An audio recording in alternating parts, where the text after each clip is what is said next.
శాంతి ఒప్పందం గ్యారంటీ జరగబోతున్నట్టుంది. అందుకనినే దాంట్లో ప్రధానంగా వినబడుతుంది ఏంటంటే నాటో రక్షణ చట్టంలోకి, అంటే నాటోలో నేరుగా సభ్యత్వం తీసుకోరు కానీ ఉక్రెయిన్ని నాటో రక్షణ చట్టంలోకి తీసుకొస్తారు. అంటే ఉక్రెయిన్ మీద ఎవరైనా దాడి చేస్తే నాటో దేశాలన్నీ కలిసి దాడి చేసేటట్టు.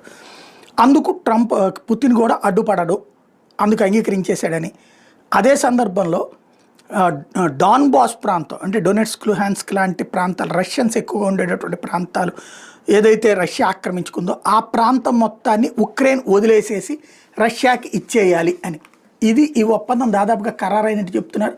రేపు మాపు ట్రంప్ చెప్తాడంటున్నారు. ఇప్పుడు అందుకని అనుకుంటా మెలానియా ట్రంప్, ఎవరైతే ట్రంప్ భార్య, ఒక ఓపెన్ లెటర్ పుతిన్కి, ప్రతి పిల్లలు శాంతి కోరుకుంటున్నారు, ప్రతి తల్లి శాంతి కోరుకుంటోంది, ప్రతి ఒక్కళ్ళు శాంతి కోరుకుంటున్నారు. ఈ సందర్భంలో వాళ్ళందరి యొక్క కోరికలను తీర్చేటటువంటి, ప్రజల యొక్క కోరికను తీర్చే బాధ్యత విషయంలో